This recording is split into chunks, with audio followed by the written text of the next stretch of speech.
उसे राष्ट्र को समर्पित किया है। 5 वर्ष में 22 लाख हेक्टेयर अतिरिक्त सिंचाई की सुविधा अन्नदाता किसानों को प्रदेश के अंदर दिया है।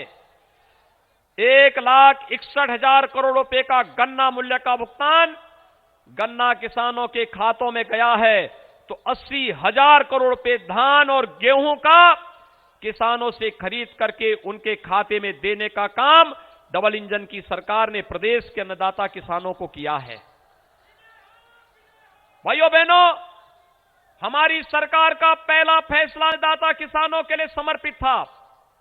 हमारी सरकार का पहला फैसला एंटी रोमियो स्क्वाड के माध्यम से प्रदेश की बेटियों की सुरक्षा के लिए था। और हमारी सरकार का पहला फैसला, हम गौ माता को कटने नहीं देंगे और अन्नदाता किसानों की फसलों को भी नष्ट नहीं होने देंगे। इस संकल्प के साथ प्रदेश के अवैध बूचड़खानों को 24 घंटे के अंदर बंद करवाने का काम भारतीय जनता पार्टी की डबल इंजन की सरकार ने किया था। किया था कि नहीं किया था? आप मानते हैं ना? लेकिन समाजवादी पार्टी ने क्या किया? पहला काम था उसका आतंकवादियों के मुकदमों को वापस लेने का। दूसरा कार्य था पेशेवर अपराधी और माफिया जो सत्ता के संरक्षण में गरीबों का शोषण करते थे, व्यापारियों के ऊपर बमबाजी करते थे, दंगा करवाते थे, कर्फ्यू लगवाते थे, उन सभी को वह सरकार प्रश्रय देती थी। और 5 साल के अंदर आपने देखा होगा, 5 साल में एक भी दंगा नहीं। बहुजन समाजवादी पार्टी की सरकार के समय 364 दंगे हुए, समाजवादी पार्टी की सरकार के समय 700 से अधिक दंगे हुए, सैकड़ों लोग मरे। लेकिन भारतीय जनता पार्टी की डबल इंजन की सरकार आती है, उत्तर प्रदेश में एक भी दंगा नहीं होता है। और ये उत्तर प्रदेश की सरकार ने, क्योंकि आने के बाद ही संदेश दे दिया था कि अगर दंगा करोगे तो नोटिस भी आएगी, नोटिस आएगी तो भरते भरते 7 पीढ़ियां बीत जाएंगी, लेकिन उसकी भरपाई नहीं कर पाओगे और चौराहे पर फोटो अलग से चस्पा होगा। भाइयों बहनों, आज मैं आपको बताने के लिए आया हूं, आज प्रदेश में कर्फ्यू नहीं लगता, बाजारों में बमबाजी नहीं होती। कर्फ्यू का स्थान अब कावड़ यात्रा ने ले लिया है। और हर हर बम बम के साथ जब कावड़ यात्री निकलता है तो भाइयों बहनों, पूरा प्रदेश भगवान शिव के भक्ति में ऐसा लीन होता है जैसे लगता है उत्तर प्रदेश विकास की एक नई यात्रा की ओर प्रस्थान कर रहा है। ये नए भारत का नया उत्तर प्रदेश है। और इस नए भारत के नए उत्तर प्रदेश ने आज प्रदेश के अंदर सुरक्षा का माहौल दिया। तो पेशेवर माफिया और अपराधी जो दंगा कराते थे, अराजकता फैलाते थे, उनके लिए भी बुलडोजर का इंतजाम किया। दोनों एक साथ यात्रा चल रही है। एक्सप्रेस हाईवे भी बन रही है। आप याद करिए, देवीपाटन कमिश्नरी में 4 जनपद हैं और 3 मेडिकल कॉलेज बनने जा रहे हैं। आपके बहराइच में महाराज सुहेल देव के नाम पर मेडिकल कॉलेज संचालित हो गया है। गोंडा में मेडिकल कॉलेज का शिलान्यास हो गया है। और बलरामपुर में भी मेडिकल कॉलेज सरदेव अटल बिहारी वाजपेयी जी के नाम पर बन रहा है। भाइयों बहनों, आज आस्था का सम्मान होता है। अयोध्या में दीपोत्सव का आयोजन, वृंदावन और बरसाना में रंगोत्सव का कार्यक्रम, काशी में देव दीपावली, प्रयागराज में भव्य कुंभ और दिव्य कुंभ, ये सब दर्शनीय होता है। पहले क्या होता था? सिपाही महोत्सव। उसमें न राग था, न रंग था, न भाव थी, न भाषा थी। और सिपाही महोत्सव के नाम पर प्रदेश के पैसे को बर्बाद किया जाता था। लेकिन आज उत्तर प्रदेश को पहचान देने वाले महोत्सव उत्तर प्रदेश के अंदर आयोजित हो रहे हैं। और उन महोत्सव के माध्यम से उत्तर प्रदेश के गौरव का महिमा मंडन होता है। उत्तर प्रदेश आज एक नई यात्रा के साथ देश के सामने जा रहा है। आज पहचान का संकट नहीं हमारे नौजवानों के सामने। आज तो उत्तर प्रदेश पर पूरी दुनिया गौरव की अनुभूति करती है। उत्तर प्रदेश के कानून व्यवस्था पर हर व्यक्ति आह्लादित होता है और उत्तर प्रदेश की इस नई यात्रा के साथ पूरा देश जुड़ने के लिए लालाई दिखाई देता है। और इसलिए भाइयों बहनों, आज मैं आप सबका आह्वान करने के लिए आया हूं। ये जो नए भारत का नया उत्तर प्रदेश है, ये यात्रा अनवरत बनी रहे। एक मजबूत और दमदार सरकार लखनऊ में बन सके, इसके लिए देवीपाटन कमिश्नरी के सभी विधायक भारतीय जनता पार्टी के जीतने चाहिए। इसी की अपील करने के लिए आज मैं आपके पास बालार कृषि की इस पावन भूमि पर, मां पाटेश्वरी की इस पावन भूमि पर आप सबसे अपील करने के लिए आया हूं। भाइयों बहनों, हमने जो कहा था सो करके दिखाया। मैं पूछना चाहता हूं, अयोध्या में राम मंदिर निर्माण पर अब कोई संदेह है क्या? किसी को कोई संदेह है? आज तो राम मंदिर का काम प्रारंभ हो गया है ना। क्या ये काम कांग्रेस के लोग करा पाते? समाजवादी पार्टी के लोग, बहुजन समाजवादी पार्टी के लोग, जो लोग राम भक्तों पर गोली चलाते थे, क्या ये राम मंदिर बनाते? जिन लोगों ने राम मंदिर पर ताला लगाया था, कि राम मंदिर बनाते? हमने कहा था रामलला हम आएंगे, सौगंध राम की खाते हैं, मंदिर वहीं बनाएंगे, कहा था ना, और करके दिखा दिया ना। 5 अगस्त 2020 को प्रधानमंत्री मोदी जी ने अयोध्या में भव्य राम मंदिर निर्माण की आधारशिला रख दी है। भव्य राम मंदिर निर्माण की आधारशिला रख दी है। दुनिया की कोई ताकत अब अयोध्या में राम मंदिर निर्माण से रोक नहीं सकती है। काशी में काशी विश्वनाथ धाम दुनिया के सामने आ गया है। काशी को एक नई पहचान मिली है। मां विंध्यवासिनी धाम भी आज एक नए स्वरूप में दुनिया के सामने आ रहा है। मथुरा, वृंदावन, बरसाना, गोकुल, नंदगांव, गोवर्धन, बलदेव, ये सभी नए तीर्थ के रूप में ब्रज तीर्थ विकास परिषद के माध्यम से विकास की एक नई यात्रा की ओर आगे बढ़ रहे हैं। भाइयों बहनों, उत्तर प्रदेश आज एक नई यात्रा की ओर बढ़ा है। उत्तर प्रदेश कोरोना प्रबंधन में आपने देखा होगा, फ्री में टेस्ट, फ्री में उपचार, फ्री में वैक्सीन और सबको वैक्सीन। कितने लोगों ने वैक्सीन ले ली है? कोरोना की वैक्सीन कितने लोगों ने ली है? अभिनंदन आप सबका। आप बताइए, क्या ये कोरोना वैक्सीन का कोई पैसा तो नहीं लिया किसी ने? भाइयों बहनों, सपा और बसपा की सरकार होती तो ये सारी वैक्सीन ब्लैक हो जाती ना। अब मुझे एक बात बताइए, जो लोग वैक्सीन के खिलाफ दुष्प्रचार करते थे, कहते थे वैक्सीन नहीं लेंगे, ये तो मोदी वैक्सीन है, ये बीजेपी वैक्सीन है, आज अपनी वोट की चोट से उनको जवाब देंगे? जवाब एक ही होना चाहिए। अगर मोदी वैक्सीन और बीजेपी वैक्सीन से हमारी जान बची है तो वोट भी वहीं जाएगा। बोलेंगे? सभी लोग सहमत है ना? और भाइयों बहनों, डबल इंजन की सरकार है। अगर फ्री में वैक्सीन है तो फ्री में डबल डोज राशन का भी होगा ना। महीने में 2 बार राशन मिल रहा है कि नहीं मिल रहा है? हर गरीब को मिल रहा है कि नहीं मिल रहा है? राशन के साथ दाल भी, तेल भी और नमक भी होगा ना। ये इसलिए है जिससे हर महामारी का इतिहास रहा है कि बीमारी से जितने लोग मरते थे उससे कई गुना भूख से मरते थे। आज मैं दावे के साथ कह सकता हूं, मेरे उत्तर प्रदेश में कोई भूख से नहीं मर सकता है, कोई नहीं मर सकता है, क्योंकि मोदी जी और योगी जी जो हैं आपके लिए, आपकी सेवा के लिए खड़े हैं। आपको हर समय आपकी सेवा प्रस्तुत करने के लिए तैयार बैठे हैं।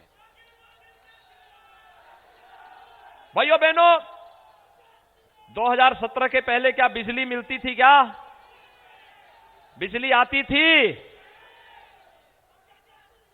2017 के बाद बिजली मिलनी प्रारंभ हुई ना, इस समय 24 घंटे बिजली मिल रही है। 17 के पहले तो बिजली की भी जाति और बिजली का भी मजहब हुआ करता था। मुहर्रम और ईद पर बिजली आती थी और होली और दीपावली में गायब हो जाती थी, मालूम है ना। अब तो नहीं होती ना, अब तो सबको बिजली, पर्याप्त बिजली, निर्बाध बिजली है ना, सबको मिल रही है। अब तो मोबाइल चार्ज करने के लिए दूसरे गांव नहीं जाना पड़ता है ना, अब तो अपने गांव में मोबाइल फोन चार्ज होता है ना, और रात्रि में अंधेरा भी नहीं रहता है ना।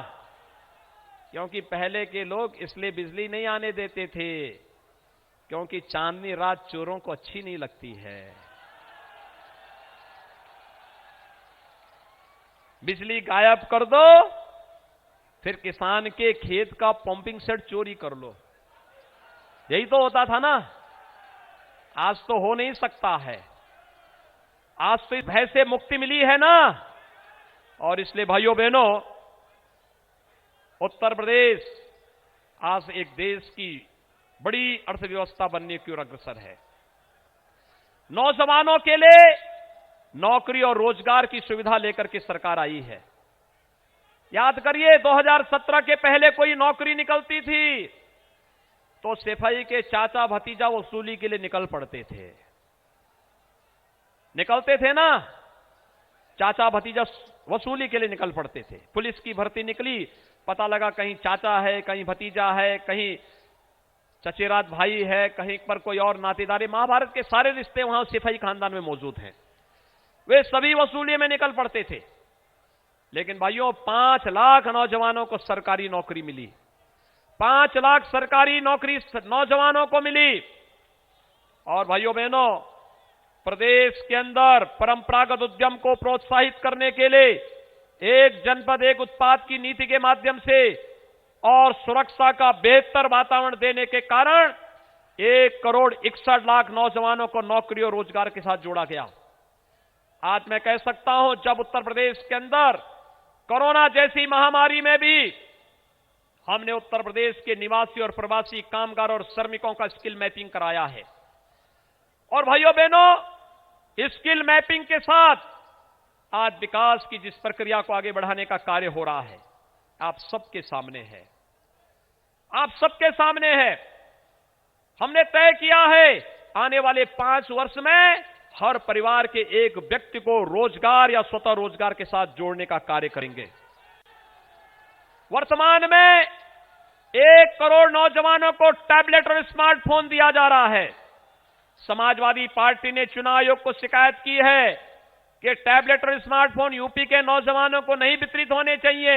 हमने तय किया है, अभी तो 1 करोड़ नौजवानों को दे रहे हैं, और भाइयों बहनों, 10 मार्च के बाद इसकी संख्या 2 करोड़ होगी, 2 करोड़। हर स्नातक प्रास्नातक नौजवान को, कंपटीशन की तैयारी करने वाले नौजवान को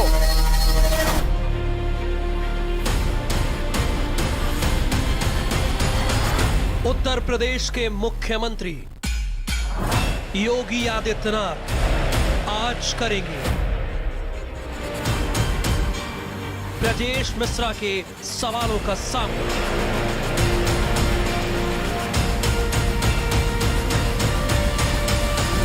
शाम 6 बजे।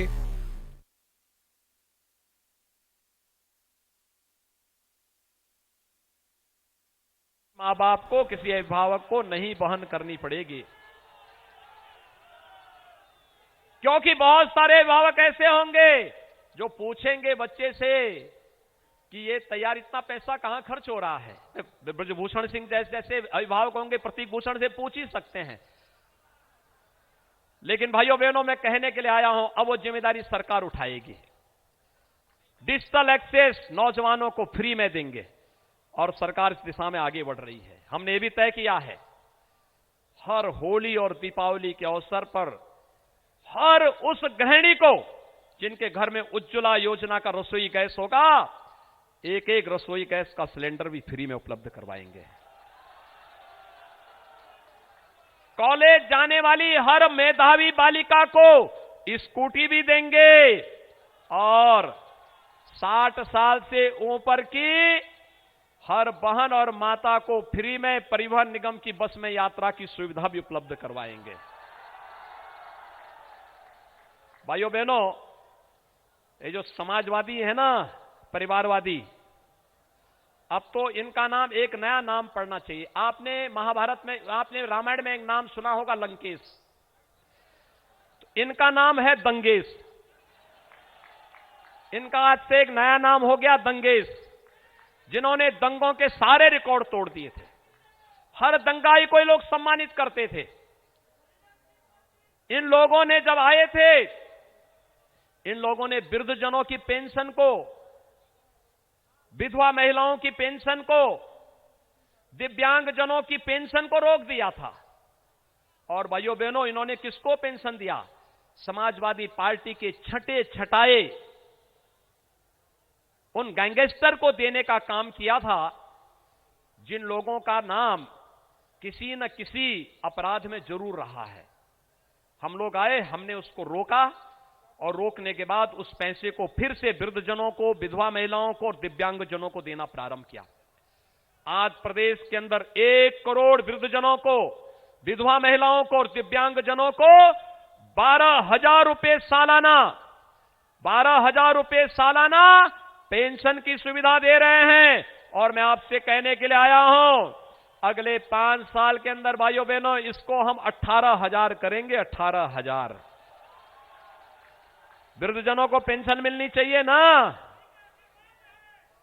वृद्धजनों को पेंशन मिलनी चाहिए ना? विधवा महिलाओं को पेंशन मिलनी चाहिए ना? और दिव्यांगजनों को भी मिलनी चाहिए ना? सरकार इस जिम्मेदारी को लेने को तैयार है। और इसीलिए भाइयों बहनों, हमारा नौजवान अब कोचिंग करने के लिए से बाहर नहीं जाना पड़ेगा। हर जिले में ही मुख्यमंत्री अभ्युदय कोचिंग की सुविधाओं से प्राप्त होगी। वहीं पर कंपटीशन की तैयारी आपको करने का अवसर मिलेगा। और भाइयों बहनों, जीवन के प्रत्येक क्षेत्र में हमारा उत्तर प्रदेश आगे बढ़ता हुआ दिखाई देगा। आज इसीलिए मैं आज आपके बीच आया हूं। नए भारत की, इस नए उत्तर प्रदेश की इस यात्रा में इन लोगों ने उत्तर प्रदेश को कहां पहुंचा दिया था?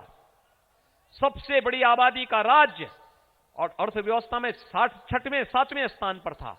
आज मेहनत करके उत्तर प्रदेश को देश की नंबर 2 की अर्थव्यवस्था बना दिया गया है।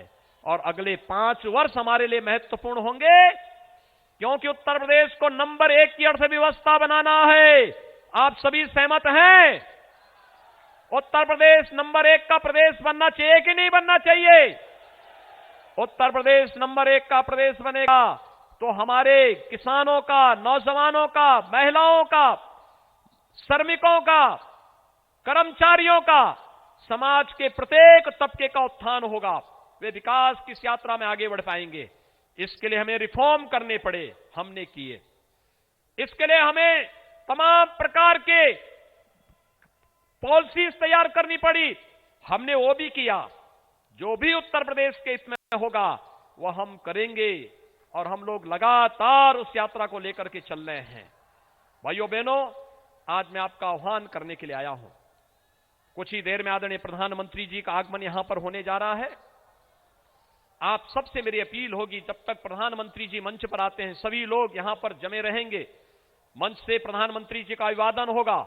जोरदार स्वागत प्रधानमंत्री जी का होना चाहिए। आपके स्वागत से झलकना चाहिए उस समय कि देवीपाटन कमिश्नरी की सभी सीटें भारतीय जनता पार्टी की झोली में जाएंगी। सभी लोग बोलेंगे? सभी लोग सहमत हैं? इधर क्यों, इधर कमजोरी क्यों, इधर कंजूसी क्यों दिखा रहे हैं? इधर कंजूसी क्यों है? और सड़क के उस पार भी कंजूसी क्यों है? एक कंजूसी कहीं नहीं दिखाना है। अरे यही तो असली लड़ाई है। इसी में साबित कर देना आर या पार।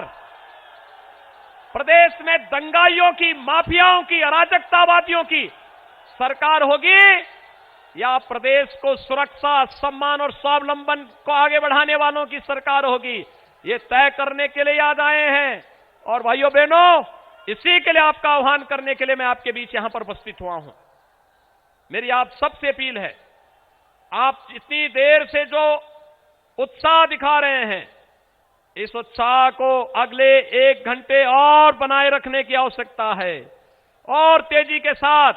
और 27 फरवरी को जब मतदान होंगे, तो भाइयों बहनों, मतदान के दिन भी पहला क्या होना है? क्या होगा? पहले मतदान, पहले मतदान, पहले मतदान, पहले मतदान।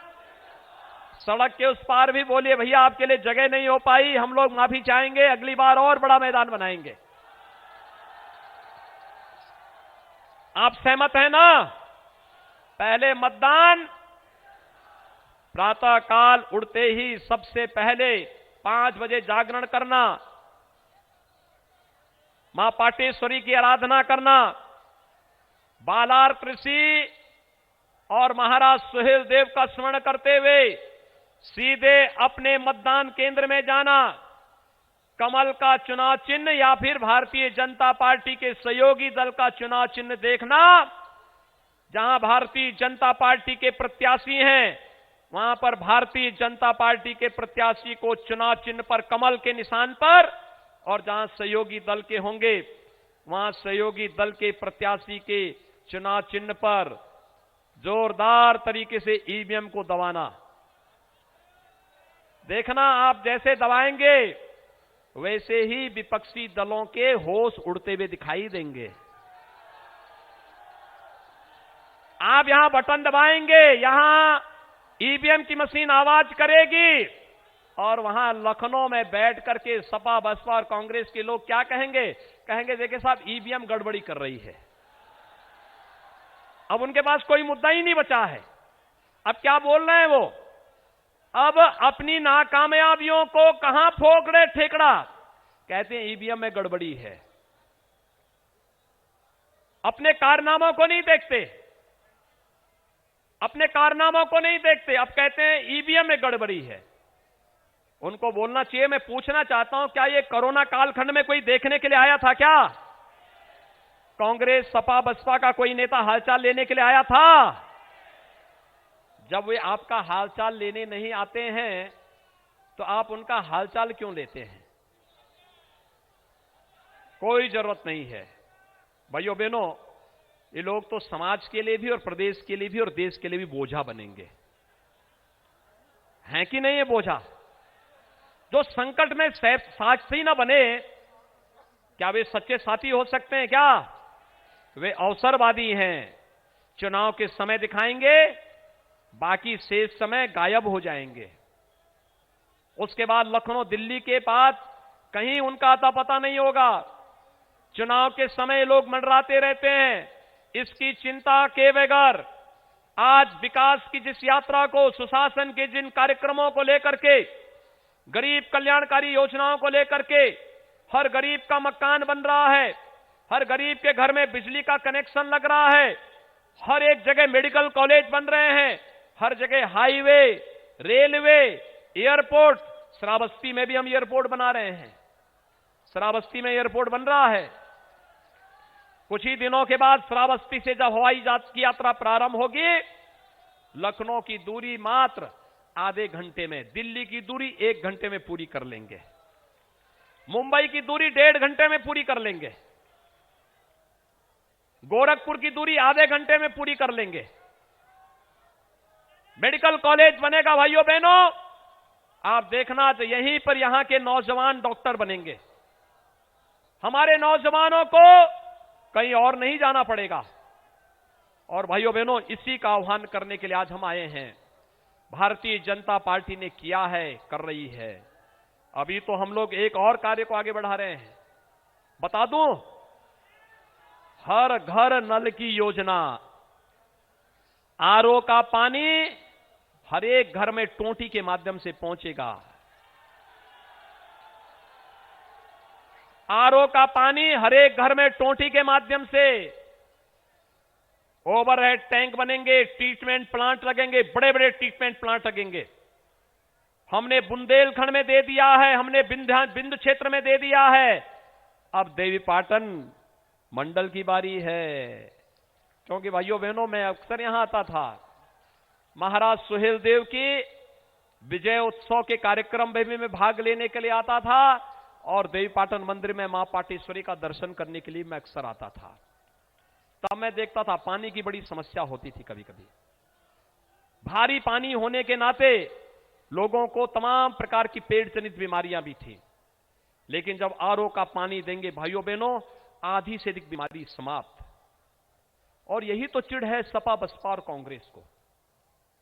उनकी चिढ़ तो यही है कि गरीब को राशन कैसे मिल रहा है, सबको बिजली कैसे मिल जा रही है, सबको दवा कैसे मिल जा रही है, सबको वैक्सीन कैसे मिल जा रही है और सबको सुरक्षा कैसे मिल जा रही है। यही चिढ़ है। एक दिन समाजवादी पार्टी के एक बड़े नेता मुझसे बहस करने लगे, कहे कि साहब हमने भी विकास कराया है। मैंने कहा कौन विकास कराया है बताओ। कहा हमने कराया है। मैंने कहा बता तो दो कौन कराए हो। तो कहे देखिए साहब बाकी तो हमें याद नहीं, लेकिन हमें एक चीज याद है। मैंने कहा क्या?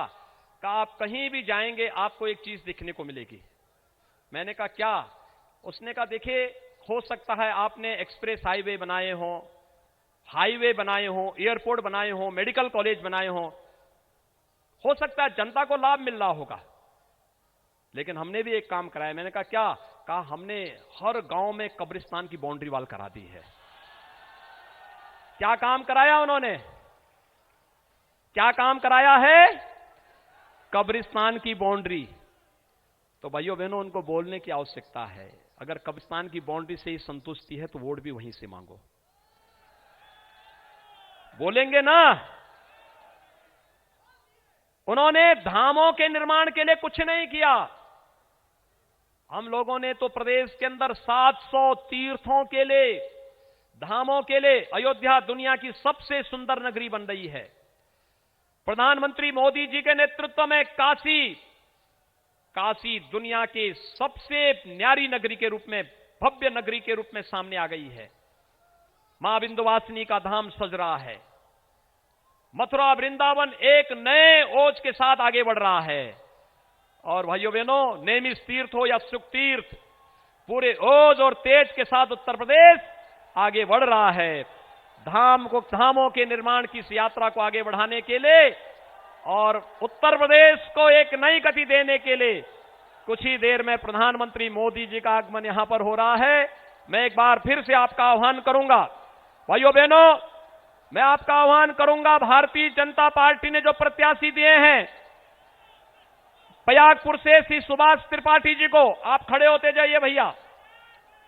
सुभाष त्रिपाठी प्रयागपुर, अनुपमा जायसवाल बहराइच, सुरेश्वर सिंह मोहसी, श्रीमती सरोज सोनकर पलहा, श्री बावन सिंह कटरा, श्री प्रतीक भूषण सिंह गोंडा, श्री विनय कुमार द्विवेदी महनौन, श्री रामफेरन पांडे श्रावस्ती, श्री पदम सेन चौधरी भिनगा, अरुणवीर सिंह मटेरा, गौरव वर्मा केसरगंज, अजय कुमार सिंह करनेलगंज, रामनिवास वर्मा ये अपना दल के प्रत्याशी हैं, भारतीय जनता पार्टी सहयोगी दल के नानपारा से। ये सभी हमारे प्रत्याशी हैं।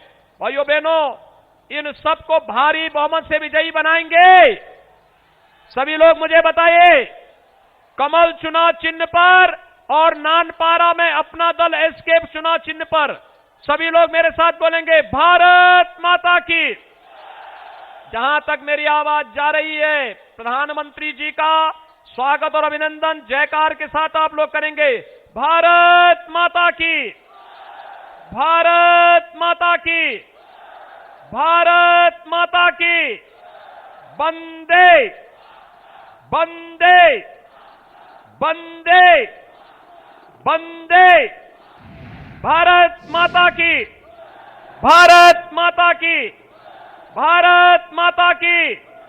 जय श्री राम, जय श्री राम, जय श्री राम, जय जय श्री राम, जय जय श्री राम।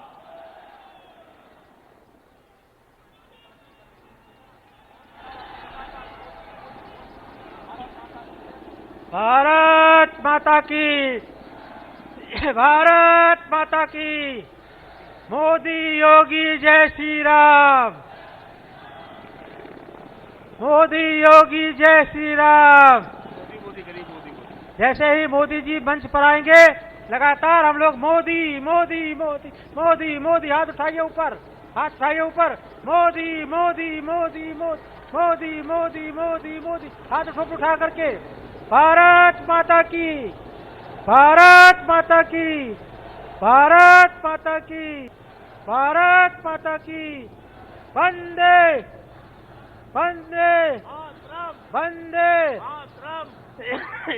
मोदी मोदी मोदी मोदी मोदी मोदी मोदी, जोर से बोलिए, मोदी मोदी मोदी मोदी।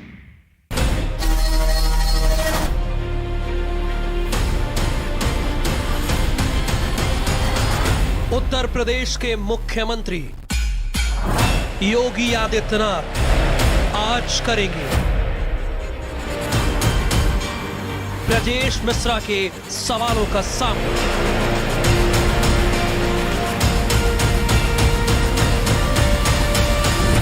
शाम 6 बजे